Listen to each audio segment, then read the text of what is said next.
그래, 나갈 때가 되긴 했지. 그런데 이대로는 나 못 나가겠다. 너희한테 보태줬던 내 돈 그 4억 다시 내놔라. 그 돈 받기 전엔 나 못 나간다. 안녕하세요. 부엌사연 구독자 여러분. 저는 전라도 산골에 살고 있는 70대 여자입니다. 남편과 함께 산생활을 시작한 지 오래되지는 않았어요. 저와 남편의 생활은 TV에서 비춰지는 자연인의 모습과 비슷한 부분이 있습니다. 집 앞에 식재료를 키우는 작은 텃밭이 있고 남편과 함께 가까운 산을 헤매이며 버섯을 채집해서 올 때도 있죠. 보일러가 설치된 집이지만 아궁이에 불을 떼서 음식을 해먹는 낭만을 즐길 때도 있고요. 물론 모두 산주인에게 허락을 받고 생활하고 있습니다. 저희가 지내고 있는 산의 주인은 남편의 오랜 지인이거든요. 저와 남편의 나이가 꽤 많은데 산에서 사는 게 힘들지 않느냐고 걱정하는 친구들도 있습니다. 하지만 그때마다 저는 고개를 저으며 이렇게 이야기하죠. 사람에게 치여 온갖 스트레스를 받았던 이전의 생활보다 자연 속에서 마음 편하게 지내는 지금이 훨씬 좋다고요. 남들 말로는 인생 후반전엔 편안하고 안락하게 살아야 한다는데 저는 인생을 거꾸로 살았답니다. 젊었을 때 겪지 않았던 마음고생을 환갑이 넘어서야 시작하게 됐으니까요. 제가 산에 들어와 살고 있다 보니 기구하다고 느껴질 수 있어도 사실 자식을 둔 세상 부모님들에게는 평범한 이야기일지도 모른다는 생각이 들어요. 아들에게 모든 걸 내어주고도 끝내는 외면받았던 어미의 사연입니다. 저에게는 제 자식이 최고이듯 아들에게는 아들의 자식이 최고였거든요. 그래서 이 어미를 야박하게 내친 거겠죠. 오늘 제 사연을 들어보시고 많은 이야기를 나눠봤으면 좋겠습니다. 사실 아직도 지난 일을 생각하면 가슴이 답답하고 얼굴이 화끈하게 달아올라요. 남편은 저에게 그게 바로 화병이라고 이야기하더군요. 산에서 조용하게 지내다 보니 속마음을 터놓고 이야기할 지인이 없어 이렇게 사연으로 띄워보냅니다. 들어보시고 저와 비슷한 생각을 해보신 적이 있다면 공감과 위로의 한마디 부탁드려요. 그리고 지나간 제 행동에서 잘못된 부분이 있다면 주저없이 꼬집어 주시기 바랍니다. 함께 사연을 듣는 분들에게 큰 도움이 될 거예요. 저도 하나하나 꼼꼼하게 읽어보고 마음속에 잘 간직하도록 하겠습니다. 제 유년 시절은 가난하지도 부유하지도 않고 그저 평범했어요. 제 나이에 고등학교까지 나왔으니 그 시절에 못 산 건 아니죠. 20살이 넘고 나서 중매로 남편을 만나게 되었고 짧은 연애 끝에 결혼을 하게 되었습니다. 남편과 저는 성격도 잘 맞고 대화도 참 잘 통했어요. 중매로 만나 결혼한 사이였지만 금슬도 좋은 편이었습니다. 그래서 결혼 후 바로 첫째 딸을 낳았고 얼마 지나지 않아 둘째 아들까지 낳았어요. 아이들이 어릴 때는 시골집에서 시부모님과 함께 생활했지만 아이들이 자라 초등학교에 들어갈 때가 되자 저희 부부는 보금자리를 가까운 도시로 옮겼습니다. 남편은 젊었을 때부터 은퇴할 때까지 쭉 포크레인 기사로 일했어요. 수익이 넉넉한 편은 아니었지만 남편은 경력이 오래된 기사라 일이 끊이지 않았습니다. 그래서 외벌이로 아이 둘을 키우는데 문제 없었지요. 대부분 집에서 출퇴근을 했고 가끔 큰 공사가 있을 때는 몇 주씩 집을 비우는 날도 있었습니다. 그렇게 아이를 낳고 키우며 살다 보니 저희 부부 사이의 관계는 시간이 흐를수록 점점 대면대면해졌어요. 나중에는 밥상머리에서 잠깐 이야기를 나누는 게 대화의 전부가 되고 말았죠. 그래도 삶의 기쁨이 모두 사라진 건 아니었습니다. 아이들이 건강하게 무럭무럭 자랐거든요. 둘 다 공부를 잘하진 못했지만 착하게 컸죠. 아이들은 대학교까지 무사히 졸업해서 딸은 집 근처에 있는 중소기업에 취직했고 아들은 처음에는 회사에서 일하다 몇 년 후 공인중개사 자격증을 따더니 공인중개사로 일을 시작했습니다. 먼저 결혼을 한 건 첫째 딸이었어요. 사위는 꽤 큰 회사에 다니는 사람이었는데 제 딸을 정말 아껴주고 사랑하는 모습이 눈에 보였습니다. 딸을 보면서 참으로 다행이라는 생각이 들었죠. 그런데 결혼 후 3년이 지났을 무렵 사위가 해외 지사로 발령이 나면서 가족 모두가 호주로 떠난다고 했어요.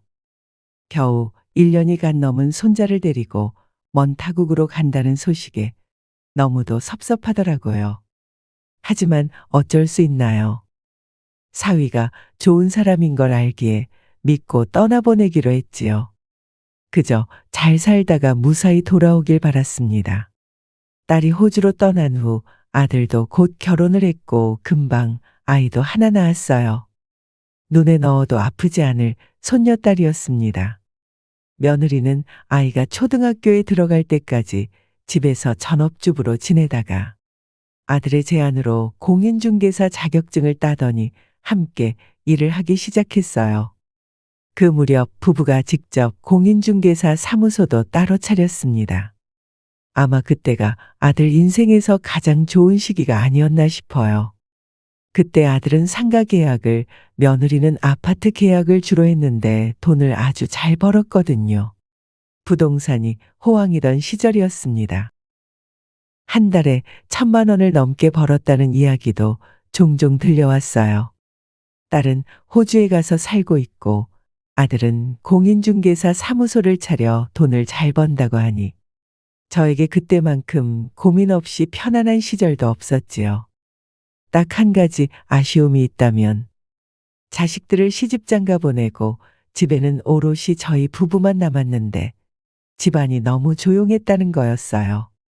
남편이 은퇴까지 해서 하루 종일 같이 있었는데 단둘이 있으면 정말이지 하루 종일 침묵만 흘렀답니다. 그러나 평화로운 시절도 잠시였습니다. 어느 순간부터 아들이 집에 찾아오는 일이 점점 많아졌어요. 결혼하기 전에 효자까지는 아니어도 부모 속 썩이는 일은 없었는데 결혼한 뒤 자식을 키우면서 사람이 달라졌더군요. 부동산 경기 호황으로 벌이가 한창 좋을 때는 호탕하게 돈을 쓰더니 아이에게 들어갈 돈은 갈수록 많아지는데 벌이가 줄어들자 툭하면 저희 집에 찾아와서 돈 이야기를 꺼냈습니다. 혁진아, 신혼집 마련할 때도 도와줬고 유산으로 이미 몇 천만 원도 줬는데 도대체 또 뭘 바라는 거냐? 아버지, 좀 도와주세요. 저희 딸 수빈이 미국에서 유학 생활하는데 돈이 꽤 필요해요. 요즘 부동산 경기가 안 좋아서 정말 힘들어서 그래요. 그래도 아버지랑 어머니는 아직 여유가 있으시잖아요. 이번만 도와주시면 나중에 저희가 다 갚을게요. 갚을 수 있어요. 나도 도와주고 싶지. 하지만 우리도 이제 벌이가 없잖니. 노후가 탄탄하게 준비된 것도 아닌데 어떻게 내놓을 돈이 있겠어? 정말 너무하시는 거 아니에요? 제가 안 갚겠다는 것도 아니고.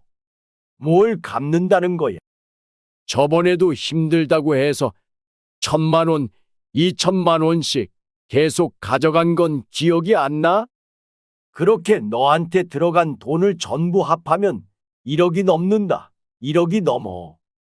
이제 그만 정신 차리고 다른 일을 빨리 찾던지 수빈이 유학이라도 끝내야 할 거 아니냐? 얘가 바이올린을 하고 싶다는데 어떻게 그래요? 아버지도 처자식이 있는 가장이니 제 마음 이해하실 거잖아요. 이렇게 자식 앞길을 막아야 속이 시원하시겠어요? 아들은 날카롭게 소리쳤습니다. 사실 손녀 수빈이는 어렸을 때 바이올린의 소질을 보여 일찍부터 전공으로 공부를 시키고 있었어요. 그런데 바이올린을 제대로 배우려면 돈이 꽤나 많이 들어갔습니다.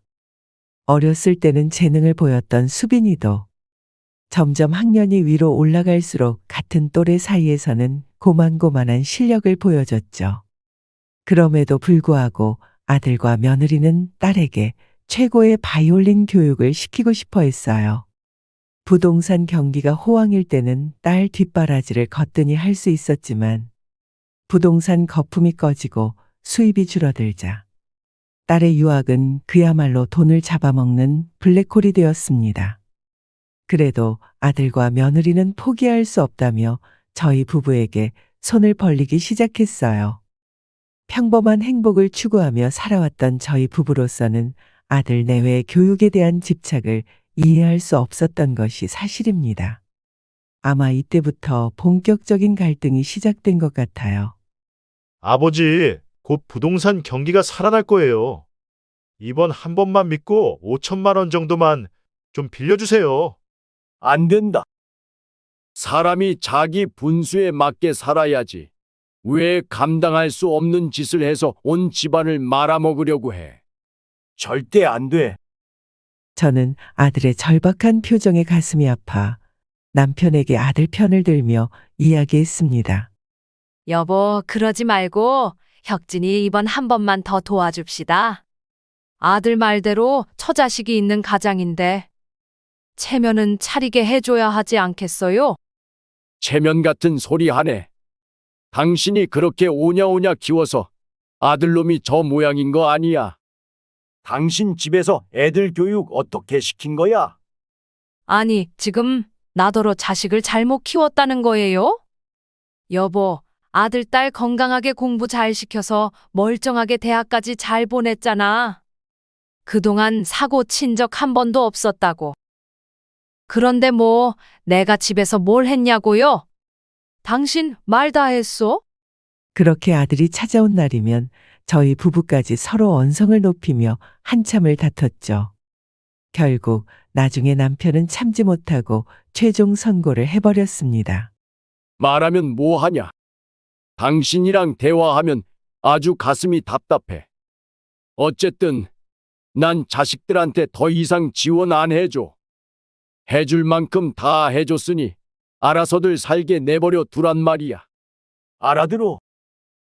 남편은 아들에게도 단호하게 통보했죠. 그리고 저한테도 절대 아들의 부탁을 들어주지 말라고 했습니다. 그 말을 들은 아들은 화가 머리끝까지 난 모양인지 그 뒤로는 저희 집에 거의 오지 않았어요. 덕분에 며느리는 얼굴도 보지 못했고 손녀 소식도 듣지 못했습니다. 저는 남편이 너무 독불장군처럼 구는 게 답답해서 제발 자식들에게 도움을 주자고 다시 이야기를 꺼냈어요. 앞으로 우리가 살면 얼마나 살겠냐고 하면서 말이죠. 그러자 남편이 얼굴을 붉히며 고함을 쳤습니다. 늙어서 돈 없으면 얼마나 서러운지 알아. 무조건 내 말대로 해. 제가 원한다고 해서 아들에게 도움을 줄 수 있는 상황도 아니었습니다. 집안의 재산은 전부 남편 명의로 되어 있어서 제 마음대로 할 수 있는 건 없었거든요. 그러다 보니 아들 내외와 저희 부부 사이의 갈등은 점점 더 깊어졌습니다.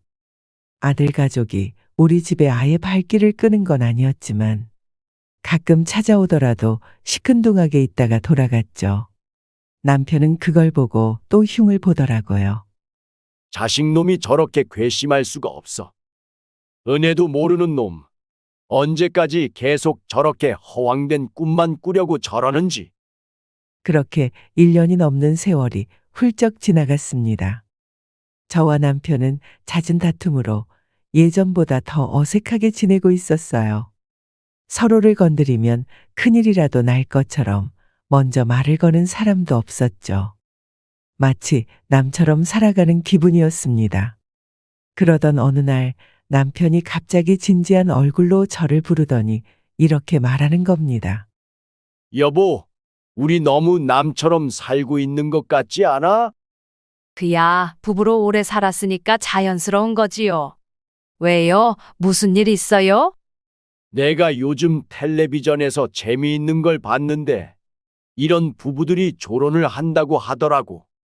결혼을 졸업하는 거지.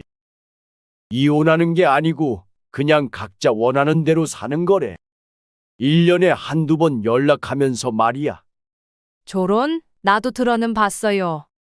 그런데 지금 나랑 조론을 하겠다는 거예요? 저는 남편의 말을 듣고 순간 너무나 당황스러웠습니다. 아들 문제로 좀 자주 다퉜고 경직된 분위기에서 생활한다는 생각은 했었지만 그렇다고 헤어져 지낼 생각은 조금도 없었거든요. 황당함 뒤에 느껴지는 감정은 분노와 배신감이었습니다. 뭐예요? 여자라도 생긴 거예요? 아니, 내가 바람필 사람으로 보여? 내가 당신이랑 40년도 넘게 살았는데 아직도 날 몰라?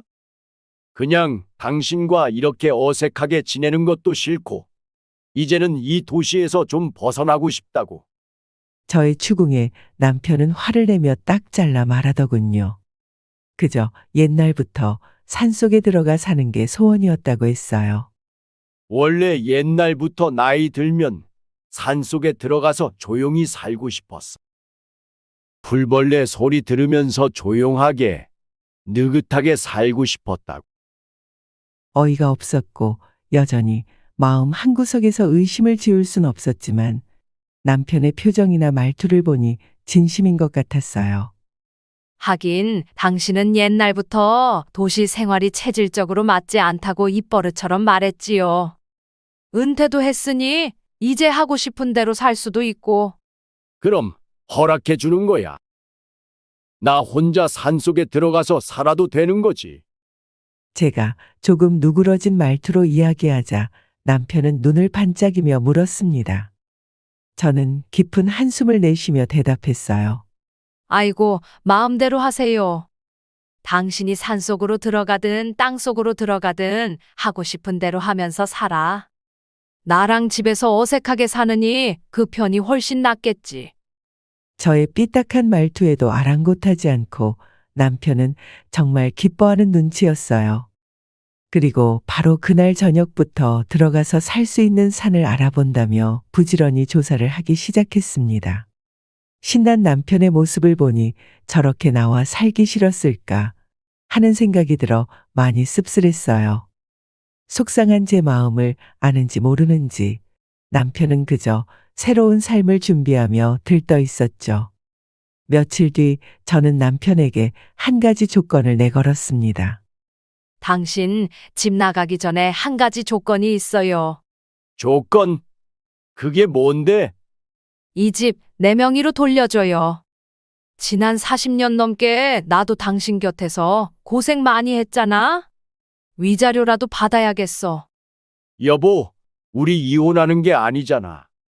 이건 그냥 조론이라고. 당신이 집에서 나가 사는데 나도 뭔가 손에 쥐고 있어야 안심이 될 거 아니야. 남편은 제 말에 당황한 얼굴로 바라보았지만 제가 단호하게 말하자 어느 정도 수긍하는 듯 고개를 끄덕였습니다. 조론이든 뭐가 됐든지 간에 당신이 그랬잖아. 늙으면 돈이 있어야 한다고. 나도 내 명의로 된 재산이 하나쯤 있었으면 좋겠어. 그러니까 당신 나가서 자유롭게 살 거면 이 집 명의는 나한테 돌려줘요. 하긴, 나 없이 이 집에 살 건데, 명의가 내 명의인 것도 이상하지. 좋아, 그렇게 하도록 감세. 그렇게 저희 부부는 합의하에 조론을 하기로 결론 내렸습니다. 마음이 편치 않았지만 이게 우리에게 최선의 선택이라고 생각했어요. 제일 먼저 호주에 있는 딸에게 이 소식을 전했죠. 딸은 오히려 저희가 떨어져 지내는 것도 괜찮은 방법이라며 이해해 주더군요. 엄마, 아빠랑 떨어져 지내는 것도 나쁘지 않아요. 어쩌면 서로를 더 이해할 수 있는 시간이 될 수도 있을 거예요. 딸의 목소리에는 걱정 대신 안도감이 묻어 있었어요. 그리고 아들 부부에게도 같은 소식을 전했습니다. 예상했던 대로 아들은 박수를 치며 저에게 축하한다는 말을 전하더군요. 엄마, 그동안 진짜 고생 많았어요. 아버지랑 같이 40년 넘게 사신 것만으로도 상 받아야 한다니까. 이 녀석아, 네 아버지가 고집이 있어서 그렇지. 그래도 괜찮은 사람이고 훌륭한 가장이야. 나랑 조론을 하는 건 우리끼리의 문제니까. 너까지 아버지와 소홀하게 지낼 생각하지 말아라. 저는 아들의 농담에 씁쓸한 미소를 지으며 말했죠.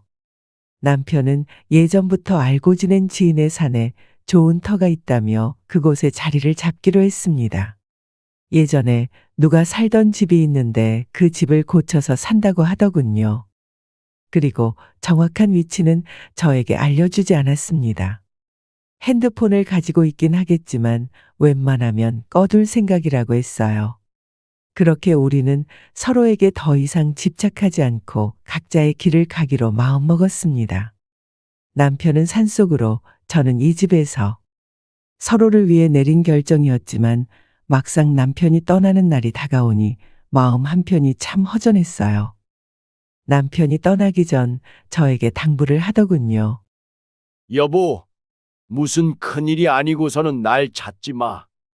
한 1년 동안은 내 머리와 마음을 비우는데 힘쓸 거야. 참된 인간이 될 거라고.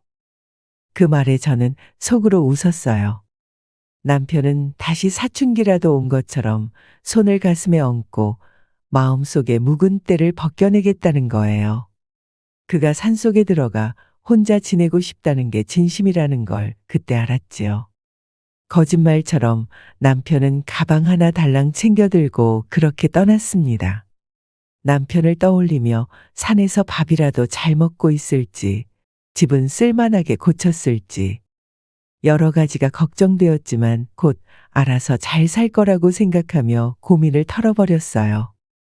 그런데 남편이 떠난 후 한 달 정도 지나자 그때부터 문제가 생기기 시작했습니다. 아들 녀석이 자꾸 저를 찾아와서는 돈을 달라는 소리를 하는 겁니다. 여보, 혹시라도 나 없을 때 혁진이가 또 돈 달라고 하면 절대 그 돈 해주지 마. 내가 없다고 해서 당신이 넘어가면 나중에라도 가만두지 않을 거야. 남편이 떠나기 전 했던 말이 머릿속에 맴돌았지만 너무나 어리석게도 저는 남편의 말을 가볍게 무시해버리고 말았어요. 그땐 엄마라면 아들을 도와야 한다는 생각이 강했습니다. 결국 저는 아들에게 제가 가진 것들을 풀어놓기 시작했어요. 혁진아, 엄마가 이 통장에 조금 모아둔 돈이 있어. 5천만 원 정도. 이걸로 조금이라도 숨통이 트였으면 좋겠구나. 역시 엄마밖에 없다니까요. 정말 감사해요. 나중에 제가 이자까지 쳐서 꼭 갚을게요. 아들은 빙그레 웃으며 저를 바라보더군요. 밝은 아들의 모습을 보니 기분이 뿌듯하고 좋았지만 마음 한구석에는 남편의 말이 계속 떠올라 불안하기도 했습니다. 제가 아들에게 돈을 쥐어주고 나니까 아들과 며느리는 저희 집에 자주 찾아오기 시작했어요. 그리고 스마트폰으로 미국에서 바이올린 공부를 하고 있는 손녀 모습을 보여주며 밝게 웃고 떠들기도 했습니다. 며느리는 그동안 한 번도 차려주지 않았던 밥상까지 정성껏 준비해주고 아들 내외와 함께 정답게 모여 앉아 밥도 먹고 이야기도 나누니 집안에 활기가 생기고 얼마나 행복하던지요. 그때까지만 해도 아들을 도와주길 참 잘했다 싶었습니다. 이게 바로 가족의 행복이구나 싶었죠. 하지만 그 행복은 그리 오래가지 않았습니다. 얼마 지나지 않아 아들이 또 돈을 달라고 하더군요. 엄마, 제가 진짜 괜찮은 부동산 투자 정보를 알게 되었거든요. 조금만 더 도와주시면 안 될까요? 이번이 큰 기회예요. 제 돈 5천만 원을 가져간 지 석 달도 안 지났을 시점이었어요. 저는 아들의 요구에 깜짝 놀랐습니다. 혁진아, 엄마가 가진 현금은 이제 없어. 얼마 전에 준 돈도 있는데 아직도 돈이 필요하니? 엄마, 지금 이 투자 성공 못하면 저랑 수빈이 엄마 사무실 문 닫아야 할지도 몰라요. 저희 좀 급하거든요. 아들의 난감한 표정에 저는 어이가 없었습니다. 이 녀석아, 엄마가 돈 준 지 얼마나 됐다고 벌써 돈 타령이야? 너 이제 괜찮아진 거 아니었어? 진짜로 많이 힘든 거야? 지금 정말 많이 힘들어요. 몇 달간 부동산 중개 수익이 거의 없다시피 해서. 이번 투자만 잘 풀리면 금방 회복할 수 있을 것 같은데. 그 말을 듣자 마음속에서 화가 치밀어 오르더군요. 뭐? 몇 달간 수익이 없어? 그럼 너는 지금까지 뭐 한 거야? 왜 이 지경이 되도록 수빈이는 아직 미국에 있는 건데? 엄마, 나도 알아. 내가 부족한 놈인 거 안다고요. 그런데 엄마도 부모 된 마음 알 거 아니에요. 집안 사정 때문에 어떻게 자식이 하고 싶은 공부를 맡겠어요? 이번 투자만 잘 풀리면 사무실도 다시 괜찮아질 거고 수빈이 유학도 무사히 마칠 수 있어요. 아들은 고개를 숙이며 말했습니다. 저는 아들의 절박한 얼굴을 보니 가슴이 무너져 내리는 것 같았어요. 하지만 그와 동시에 남편의 당부가 떠올랐습니다. 절대 아들에게 돈을 더 주지 말라고 했던 그 경고가 제 머릿속에서 크게 울렸죠. 저는 깊은 갈등에 휩싸였어요. 아들을 도와주고 싶은 마음과 남편과의 약속 사이에서 어떻게 해야 할지 모르겠더군요. 결국 이번에는 남편의 말을 따르기로 했습니다. 아들에게 돈을 더는 주지 않기로 결심한 거예요. 미안하지만 안 되겠다. 이제 엄마도 가진 돈이 없어. 엄마, 나도 다 알아요. 아버지가 떠나시면서 이 집 명의를 엄마한테 준 거 다 안단 말이에요. 아들이 조금 짜증스러운 말투로 이야기하자 저는 순간 멍해졌습니다. 뭐? 그럼 너 지금 엄마 보고 이 집을 팔아서 네 생활비랑 사업 자금을 대주라는 거니? 그럼 엄마는 어디서 살라고? 조금 전까지의 절박한 표정은 온데간데 없이 아들은 천연덕스럽게 말하더군요. 그냥 집 크기를 좀 줄인다고 생각하면 되잖아요. 이 집은 엄마가 혼자 살기엔 너무 크고 관리하기도 힘들지 않아요? 얼토당토하는 소리 하지 마라. 너 한 번 도와줬다고 이렇게 끝도 없이 요구하는 거야? 이 집 팔아서 돈 해주는 일은 절대 없을 거다. 그렇게 단호히 거절하자 아들은 그날 이후로 매일같이 저를 찾아와 돈을 요구하기 시작했어요. 처음엔 혼자 오더니 나중에는 며느리까지 데리고 와서 사정을 하더군요. 어머니, 제발 한 번만 좀 도와주세요. 이번 부동산 투자 정말 확실한 거예요. 지금 제가 말한 호텔에 투자해 놓으면 1년 뒤에는 원금 회수하고 그 뒤로는 안정적으로 수익이 들어온다고요. 그때 다시 팔면 어머니 돈 다 갚을 수 있어요. 안 된다. 니들 아직 40대야. 뭘 시작해도 충분히 가능한 나이야. 둘이 일자리 찾아서 맞벌이 하면서 살아. 그리고 그 벌이에 맞게 생활을 해. 왜 일확천금을 노리며 자꾸 투자를 하려고 하고 수빈이 유학도 무리하게 유지하는 거야? 아들은 실망한 얼굴로 저를 바라보았지만 저는 끝까지 꿋꿋하게 버텼어요. 이 순간만큼은 남편의 말을 지켜야 한다는 생각이 강하게 들었습니다. 돈이 없으면 없는 대로 살아가는 법을 배워야지. 나도 그렇게 배웠고 너희들도 그렇게 배워야 해. 그 말을 끝으로 저는 대화를 단호하게 끝냈습니다. 그 말을 듣자마자 아들 내외는 인사도 없이 집 밖으로 쌩하게 나가버렸어요. 그리고 그날 이후로 저희 집의 발길을 뚝 끊더군요. 마치 돈을 안 주면 부모 취급도 하지 않겠다는 듯이 몇 달 동안 전화 한 통 오지 않았답니다. 이럴 때 남편이 옆에 있었다면 푸념이라도 늘어놓으며 속을 풀 수 있었을 텐데 혼자서 그 모든 것을 삭혀야 했어요. 마음이 참 답답했죠. 그런데 몇 개월이 지나도 아무런 연락이 없으니 슬슬 걱정이 되었습니다. 결국 마음이 이끄는 대로 아들 집을 찾아갔습니다. 그런데 집안 꼴이 말이 아니었어요.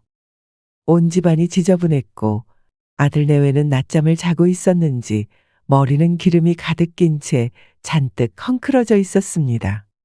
그리고 더 놀라운 건 수빈이도 집에 와 있었다는 거예요. 수빈이는 몇 년 만에 저를 보고 고기를 까닥이며 어색하게 인사했습니다.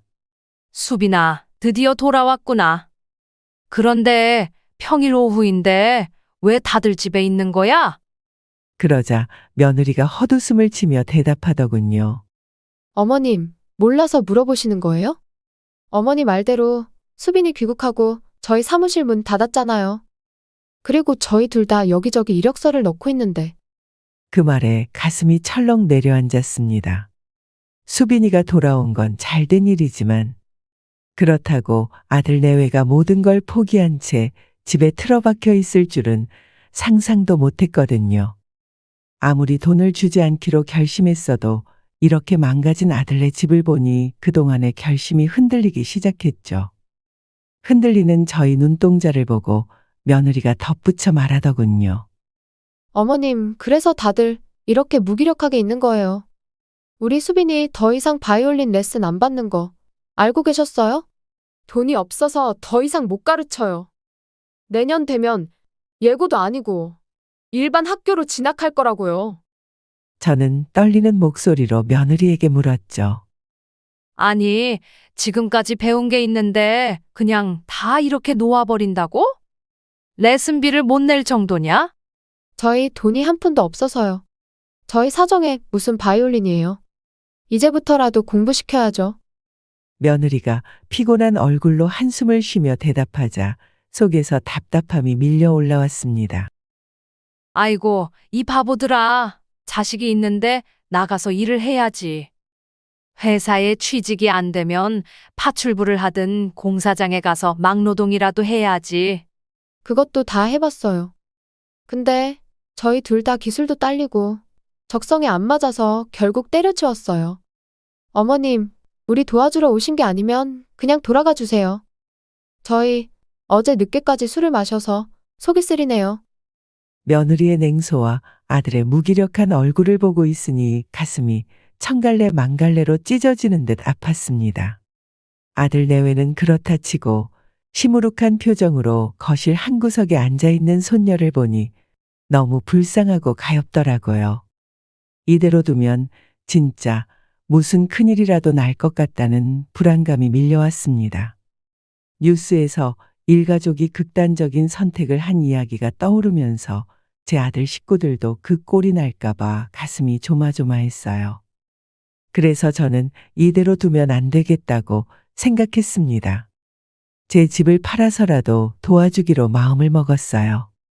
일단 손녀라도 제대로 키울 수 있도록 지원해야겠다고 결심했죠. 둘 다 여기 앉아봐라. 내가 도와주마. 하지만 이번엔 진짜 달라져야 해. 이렇게 술 퍼먹고 나태하게 살면 안 된단 말이야. 아들은 놀란 듯 저를 쳐다보더니 곧 입꼬리를 귀에 걸고 다시 되묻더군요. 엄마, 진짜야? 나한테 돈 주실 거예요? 얼마나요? 3억? 아니면 5억 정도? 돈 이야기가 나오니까 이제서야 정신 차리네. 너도 참 한심하다. 내가 돈 해주기 전에 약속부터 해라. 다시는 이렇게 게으르고 나태하게 살지 않겠다고. 아들과 며느리는 연신 고개를 끄덕이며 알겠다고 말했습니다.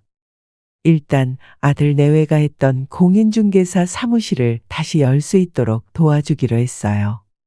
남편과 먼저 상의하고 싶었지만 핸드폰은 매일 꺼져 있고 어디 살고 있는지 알 수조차 없으니 결국 제 뜻대로 집을 내놓았습니다. 며느리가 아파트 거래 전문가였기 때문에 믿고 맡겼죠. 결국 아파트는 시세에 맞게 금방 팔렸고 그 돈에서 4억을 아들과 며느리에게 주었습니다. 그리고 나머지 돈으로 저는 혼자 살 집을 구했어요.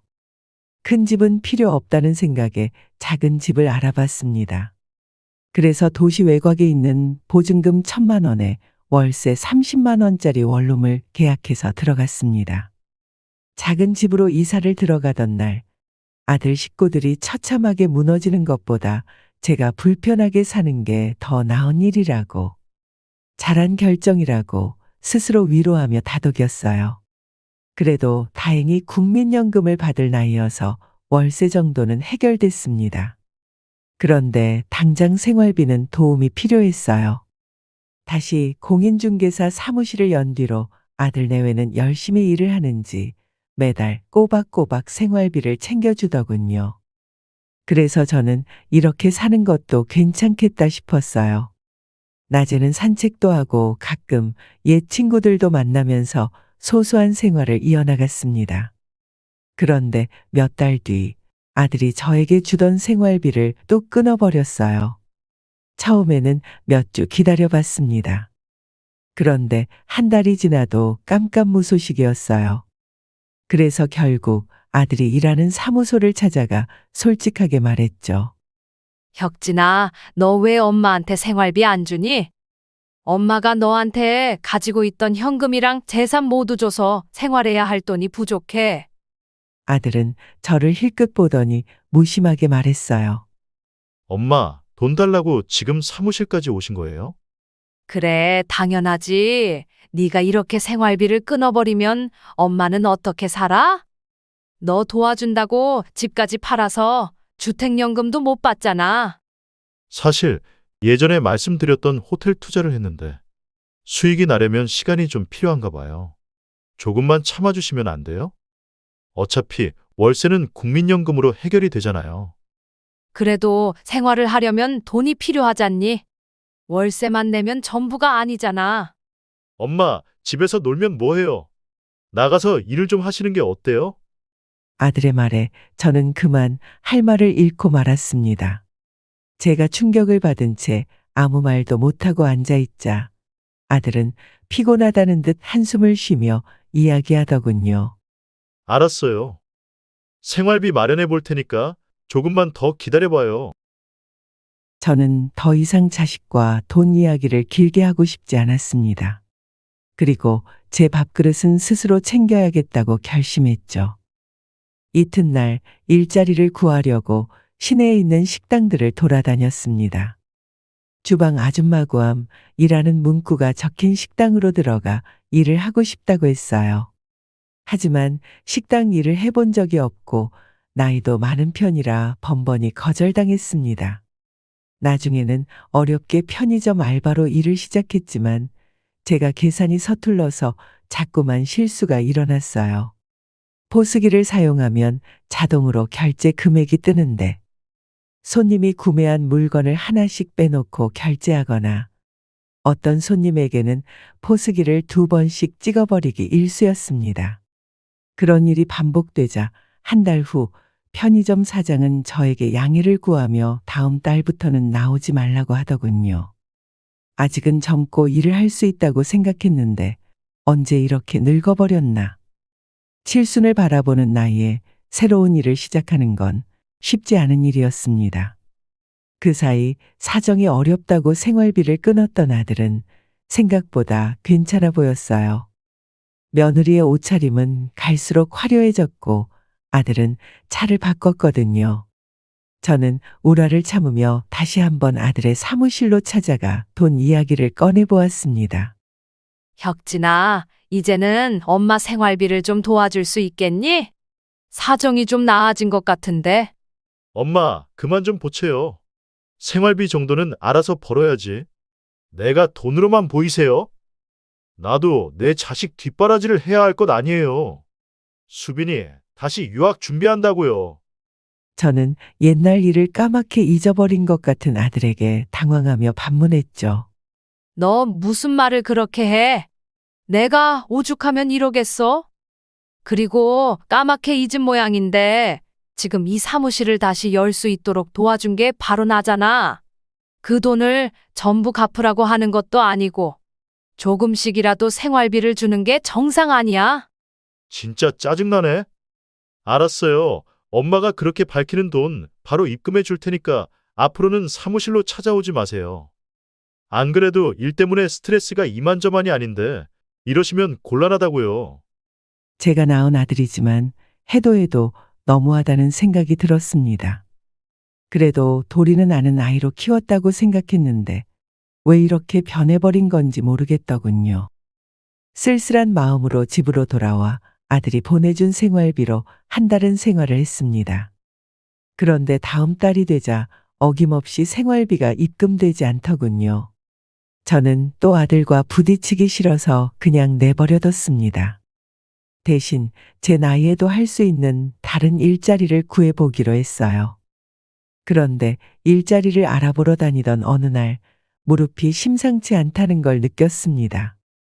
병원에 찾아가 검사를 받았는데 의사가 제 무릎을 보더니 말하더군요. 무릎 연골이 많이 닳아서 거의 없어진 상태네요. 아무래도 인공관절 삽입 수술을 하셔야겠어요. 수술을 늦게 하시면 더 심하게 아프실 거예요. 저는 그 말을 듣고 걱정이 밀려왔지만 더 이상 지체할 수 없다는 생각에 수술을 결정했습니다. 다행히 소식을 들은 딸이 급한 현금을 먼저 보내주었어요. 그리고 보험도 있어서 수술비에 대한 부담은 없었습니다. 수술을 마친 후 아들이 병문안을 오더니 한숨을 푹푹 내쉬면서 말하더군요. 엄마, 이제 어떻게 하실 거예요? 이 상태로 혼자 살 수 있겠어요? 혁진아, 아무래도 몸이 불편해서 너희 집에서 당분간 신세를 져야겠구나. 그래요. 엄마 상태를 보니까 그래야겠네요. 대신 건강을 되찾으면 다시 나가셔야 해요. 아무래도 수빈이 엄마가 좀 많이 힘들어할 것 같아서요. 저는 알겠다고 대답하며 혹시 모르니 원룸은 그대로 둬야겠다고 생각했습니다. 얼마 만에 다시 돌아갈지 모르는 일이었으니까요. 그렇게 저는 간단한 짐만 챙겨 들고 아들 집으로 들어갔습니다. 이때까지만 해도 아들에게 아직 부모를 생각하는 마음이 남아있다고 믿었어요. 하지만 아들 집에 들어간 지 이틀 만에 집안이 시끄러워졌습니다. 며느리가 불만을 토로한 모양이었죠. 어머니를 여기서 지내게 하면 어떡해? 내가 어떻게 모시라는 거야? 무릎 좀 괜찮아지시면 다시 나가실 거야. 너무 걱정 마. 왜 그렇게 무책임한 소리를 해? 난 모르겠으니까 당신이 책임져. 그 대화를 들으니 마음이 서글퍼지더군요. 제 존재가 불편한 짐이 되어버린 것 같아 속이 상했지만 지금 당장은 혼자 생활할 수 없는 상황이라 그저 가만히 듣고 있었어요. 아들이 며느리를 설득하는 소리가 들려왔습니다. 당신은 당분간 일 쉬어. 요즘 아파트 거래는 많지 않으니까 잠깐 쉬어도 괜찮겠지. 대신 나중에 내가 당신 명품백 사줄게. 가장 가지고 싶다고 했던 거 있잖아. 진짜야? 나 사고 싶은 게 있긴 있는데. 알았어. 하지만 너무 길어지면 안 돼? 약속이야. 며느리는 그 후 일을 쉬었지만 낮 시간에는 거의 바깥에 있었습니다. 그래서 어쩔 수 없이 불편한 몸으로 청소와 빨래, 밥까지 도맡아 하며 지냈어요. 누구라도 해야 할 일이었고 제가 누구에게 시킬 입장은 아니었으니까요. 손녀딸 얼굴이라도 보면 좋았겠지만 수빈이는 다시 유학을 준비한다며 아침부터 늦은 저녁까지 학원을 다니더니 다시 외국으로 나가더라고요. 그렇게 한 달을 아들 집에서 보내며 무릎이 조금씩 나아지고 있었지만 마음은 갈수록 피폐해져 갔죠. 그때쯤 제 마음속에는 한 가지 생각이 강렬하게 떠올랐습니다. 이대로 아들에게 당하고 싶지만은 않았어요. 이 집을 나갈 때는 빈손으로 나가지 않겠노라고 단단히 마음먹었습니다. 어느 날 며느리가 차갑게 저에게 이야기했어요. 어머님, 이제 무릎도 멀쩡하신 것 같은데 이만 나가셔야지 않겠어요? 언제까지 여기 계실 생각이에요? 그 말을 듣고 저는 오랫동안 생각해왔던 말을 내뱉었죠. 그래, 나갈 때가 되긴 했지. 그런데 이대로는 나 못 나가겠다. 너희한테 보태줬던 내 돈 그 4억 다시 내놔라. 그 돈 받기 전엔 나 못 나간다. 그러자 며느리는 눈을 동그랗게 뜨며 어이없다는 표정으로 대답했습니다. 어머님, 지금 뭐라고 하셨어요? 4억이요? 지금 장난하세요? 저희가 왜 그 돈을 드려야 해요? 부모가 자식이 힘들면 돕는 게 당연하죠. 그걸 치사하게 돌려받으려고 하세요? 우리 어머님 생각보다 훨씬 더 계산적이고 차가운 분이셨네. 똑똑히 들으세요. 저희는 드릴 돈도 없고 있을지라도 어머니한테는 못 드려요. 그러니까 원룸으로 돌아가세요. 그렇게는 못한다. 너희들 하는 꼴을 내가 몇 달 지켜봤는데 나를 아주 우습게 알더구나. 너희들한테 전 재산 다 털어주고 나는 아르바이트 하면서 겨우겨우 살아가는데 아주 명품백의 외제차에 이렇게는 못해. 나도 내 몫을 조금이라도 다시 돌려받아야겠어. 그 후 저는 며느리와 한참 동안 소리 높여 언쟁을 했습니다. 결론은 하나였죠. 돈을 받지 못하면 이 집을 절대 나가지 않겠다는 거였습니다. 죽더라도 나가지 않겠다고요. 그리고 저녁에 아들이 돌아오자 똑같이 다시 말했죠. 그러자 아들이 깊은 한숨을 푹 내쉬더니 말하더군요. 엄마, 무슨 말씀인지는 알겠는데 그 돈은 못 드려요. 그러니까 그냥 나가주세요. 저는 아들을 무섭게 노려보며 말했습니다. 그래, 두고 보자. 누가 이기나? 그 뒤 저는 살림에는 일절 손대지 않고 제가 먹을 밥만 챙겨 먹기 시작했어요. 그러자 집안은 엉망이 되었고 며느리는 가정부를 고용하더군요. 마치 저에게 너는 필요 없는 존재라고 말하는 듯 했습니다. 며느리와 아들이 저를 아무리 투명인간 취급해도 저는 집 한가운데서 당당하게 생활했습니다. 그렇게 몇 주가 흐르자 며느리는 제발 나가라며 난리를 치기 시작했어요. 아들도 괴로웠는지 저에게 다가와서 단호한 목소리로 말하더군요. 엄마, 여기서 이렇게 사니까 좋아? 사지 멀쩡하게 붙어 있으면 나가서 돈을 벌어. 나한테 돈 달라고 하지 말고. 엄마, 식충이야? 집에서 밥 먹고 자는 것 빼고 아무것도 안 하면서 왜 이렇게 붙어 있어? 난 엄마한테 줄 돈 없어. 절대 없어. 아들의 그 말에 저는 분노가 폭발할 줄 알았어요. 그런데 이상하게도 제 분노는 눈물로 터져 나왔습니다. 가슴이 답답하고 쓰라렸으며 머리는 어지럽고 마음은 서글프기 그지없었죠. 제가 참았던 울음을 터뜨리자 아들은 더 이상한 말을 했습니다. 울긴 왜 울어? 늙으면 죽어야 한다는 말이 괜히 있는 게 아니야. 엄마, 제발 좀 내 눈앞에서 사라져. 당장 이 집에서 꺼지라고. 그 순간 제 눈에서 폭포수 같은 눈물이 쏟아졌습니다. 자식을 이렇게밖에 못 키운 제가 한심스럽고 앞으로 어떻게 살아야 할지 막막했어요. 차라리 그 자리에서 죽고 싶다는 생각마저 들었습니다. 아들을 도와줬던 게 이렇게까지 후회될 줄은 몰랐어요. 그때 바깥에서 누가 거칠게 문을 두드리는 소리가 나더군요. 빨리 문 열라고 소리치면서요. 며느리가 당황하여 문을 열었는데 그 앞에는 제 남편이 잔뜩 화가 난 얼굴로 서 있었습니다. 남편은 문 밖에서 아들이 하는 말을 다 들었는지 얼굴은 잔뜩 굳어 있었어요. 거칠게 며느리를 밀치고 들어와 현관 앞에 걸려있던 길다란 구두 주걱을 손에 잡았습니다.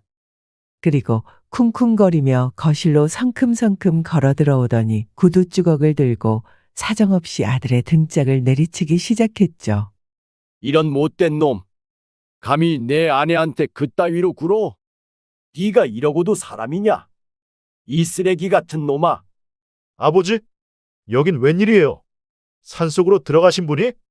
너 오늘 아주 제대로 맞고 반성이나 해봐라. 남편은 아들과 말을 섞을 필요가 없다는 듯이 구두 주걱을 휘둘렀습니다. 나중에 주걱이 부러지자 주먹까지 휘둘렀어요. 한참을 얻어맞기만 하던 아들은 결국 바닥에 무릎을 꿇고 애원하더군요. 아버지, 그만해요. 그만 좀 때리라고요. 넌 우리 새끼가 아니다. 오늘부로 남남이라고. 알아들었소? 그래요. 누가 그런 말 하면 겁먹을 줄 알아요? 저 지금 하는 일도 잘 되고 아쉬울 거 없다고요. 그러니까 엄마 데리고 이 집에서 나가세요. 그러려고 온 거다, 이놈아. 내가 조론한다고 그렇게 깝치지만 않았어도 내 아내가 이 고생을 하진 않았을 텐데 내가 어리석었어. 네가 무슨 짓 할지 진작에 알아봤어야 했는데. 아들이 분을 이기지 못하고 소리치자 남편은 차갑게 말했어요. 저는 눈물을 그치고 그저 어리둥절한 표정으로 남편을 바라봤습니다. 돌아온 남편이 너무 고마웠고 이제 더 이상 혼자가 아니라는 생각에 안심이 되었어요. 남편은 저에게 다가와 손을 꼭 잡으며 말했습니다. 여보, 나가자. 우리 둘이 어딜 가서든 살아보자고. 이런 짐승보다 못한 자식은 앞으로 볼 필요 없어. 남편의 말에 저는 잠시 망설이다 대답했습니다. 아직은 안 돼. 내가 집을 판 돈을 혁진이한테 몽땅 줘버렸어. 그거 일부라도 받고 나가야지. 그러자 남편은 호탕하게 대답했어요. 됐어. 그깟 돈 잊어버려. 내가 산으로 들어갈 때 근처에 땅을 크게 사둔 게 있는데 거기가 무슨 특구로 개발된다고 땅값이 몇십 배가 올랐어. 팔면 20억은 훌쩍 넘을 거야. 남편이 땅 이야기를 꺼내자마자 아들 내외의 표정이 달라지기 시작했습니다. 며느리는 콧소리를 내며 입을 열더군요. 아버님, 그렇게 좋은 땅을 가지고 계셨어요? 왜 진작에 말씀하지 않으셨어요? 저희는 그것도 모르고 어머니 무릎도 안 좋으신데 어딜 가신다는 거예요? 그러지 말고 저희 집에서 지내시는 건 어떨까요? 제가 정성으로 모실게요. 그 모습이 얼마나 가증스러웠는지 모릅니다. 하지만 그렇게 갑자기 태도를 바꾼다고 달라지는 건 아무것도 없었어요.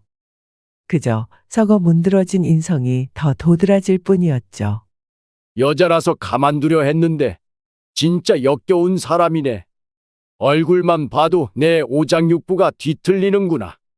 너는 앞으로 내 앞에서 한마디 말도 하지 마라. 아들이랑 똑같이 되기 싫으면. 남편의 무서운 불호령에 며느리는 입을 꾹 다물고 말았죠. 저는 그렇게 남편이 내민 손을 잡고 그 지옥 같은 집에서 떠나게 되었습니다. 어떻게 알고 찾아왔냐고 물어보니 꿈에서 제가 나왔다고 하더라고요. 제가 울면서 살려달라며 사정했다고 하는 겁니다. 일어나자마자 핸드폰을 켜고 전화를 했는데 저에게 연결이 되지 않아서 딸과 먼저 통화를 했다고 해요. 딸은 제 사정을 거의 다 알고 있었습니다. 제가 힘들 때마다 한 번씩 통화로 하소연을 하곤 했거든요. 항상 가슴 아파하며 아들이 생활비를 보내주지 않을 때 딸이 대신 많이 도와줬습니다. 아마 그 도움이 없었다면 정말 힘들었을 거예요. 딸과 통화를 끝낸 후 남편은 눈이 뒤집혀 바로 아들네 집으로 쫓아왔다고 했습니다. 그렇게 아들 집을 나온 후 제가 살았던 원룸을 처분하고 남편이 지내던 산골 마을에 있다는 집을 찾아가게 되었어요. 집 앞으로 탁 트인 경치가 정말 아름다운 곳이더군요. 남편은 땅을 판 돈으로 원래 있던 작은 집을 허물고 그 터에 깔끔한 단독주택을 지었습니다. 생각보다 마을과 적당히 거리를 둔 곳이라 조용하게 살기 좋았어요. 그렇게 집을 짓고 남편과 생활이 다시 안정되어 가고 있을 때 아들과 며느리가 한번 찾아온 적이 있었습니다. 눈물로 용서를 빌며 또 도와달라고 사정했어요. 하지만 저와 남편은 절대 흔들리지 않았고 냉정하게 아들 내외를 쫓아냈지요. 아들은 쫓겨나면서 끝까지 막말을 퍼부었습니다. 쥐뿔 해준 것도 없으면서 날 때려?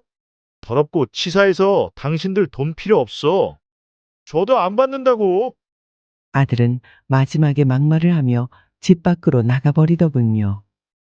현관에 침까지 뱉으면서 말이죠. 그 기행에 입이 떡 벌어질 수밖에 없었습니다. 그때 돈독이 오른다는 게 어떤 의미인지 제대로 알아버렸네요. 아들과 며느리는 돈독이 잔뜩 올라 이미 제가 예전에 알던 사람들이 아니었어요. 그것도 모르고 간이고 쓸개고 다 내어주었으니. 그렇게 아들 내외가 떠난 이후 아직까지 연락이 오는 일은 없지만 그 일을 생각하면 지금도 가슴에서 천불이 나요. 여러분, 저의 지난 행동이 온통 실수로 얼룩져 있다는 것을 잘 알고 있습니다. 제가 아들을 망친 것도 같아 땅을 치고 후회를 하기도 해요. 그때 집을 팔아 돕지 않았다면, 아들이 그때 조금이라도 정신을 차렸다면 지금보다는 나았을지 하는 후회를 하고 또 하고 있지요. 혹시 저와 비슷한 경험을 하신 분이 있나요? 그렇다면 그때 어떻게 대처하셨는지 지혜를 나눠주세요. 그리고 노년의 후회로 몸부림치고 있는 저에게 해주실 조언이 있다면 아낌없이 남겨주시길 부탁드리겠습니다. 짧은 글이라도 놓치지 않고 잘 새겨드릴게요. 그럼 지금까지 긴 이야기에 귀를 기울여 주셔서 감사합니다. 여러분의 가정은 더 평안하기를 진심으로 바라요. 그럼 오늘도 행복하세요. 오늘 사연 어떻게 들으셨나요? 이번 이야기가 구독자분들에게 따뜻한 위로가 되었으면 좋겠습니다. 느끼신 점이 있다면 댓글로 허심탄회하게 의견을 나눠주세요. 부엌 사연은 여러분의 구독과 좋아요 그리고 댓글로 유지됩니다. 앞으로 더 좋은 사연으로 찾아뵐 수 있도록 많은 도움을 부탁드려요. 감사합니다.